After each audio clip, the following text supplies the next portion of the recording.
देखिए, रहमानी जी का कहना है कि 2014 से पहले इस प्रकार का कोई कम्युनल एजेंडा टीवी पे अमूमन डिस्कशन नहीं होता था।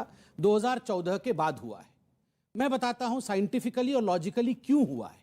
2014 से पहले जब देश के प्रधानमंत्री खड़े होकर कहते थे देश में संसाधनों पे पहला अधिकार मुसलमानों का है, तो स्वाभाविक है इस पे डिबेट नहीं होता था और लोग कहते थे यही शायद सेक्युलरिज्म का डेफिनेशन यही है कि पहला संसाधनों पे अधिकार मुसलमानों का है। किंतु 2014 के बाद नरेंद्र मोदी आते हैं और वो कहते हैं नहीं नहीं नहीं, सबका साथ, सबका विकास, सबका विश्वास, सबका प्रयास, संसाधन सभी के हैं।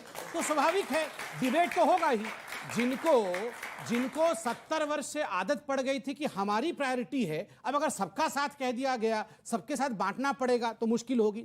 2014 से पहले राम मंदिर के विषय में हिम्मत किसी की हिम्मत जो डिबेट कर ले, सपने में भी हम संबित पात्रा और यहां बैठे कई लोग ये सोच भी नहीं सकते थे कि हमारे जीवन काल में कभी भगवान राम जी का भव्य राम मंदिर बनेगा। स्वाभाविक है 2014 के बाद कोर्ट की रूलिंग आ गई।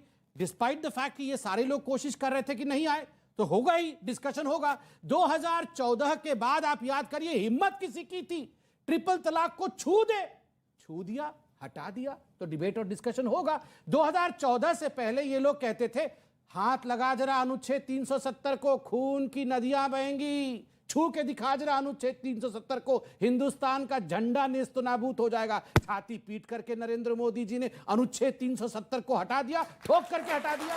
तो डिबेट और डिस्कशन होगा। आप बताइए ये जो 2014 के बाद जो डिसीजन लिए गए हैं ये अच्छे हैं देश के लिए या बुरे हैं? अगर देश के लिए अच्छे डिसीजन के कारण डिबेट अच्छे होते हैं तो मैं कहूंगा, अगर राम मंदिर के लिए, अनुच्छेद 370 के लिए, ट्रिपल तलाक के लिए ये डिबेट होते हैं तो मैं कहूंगा दाग अच्छे हैं।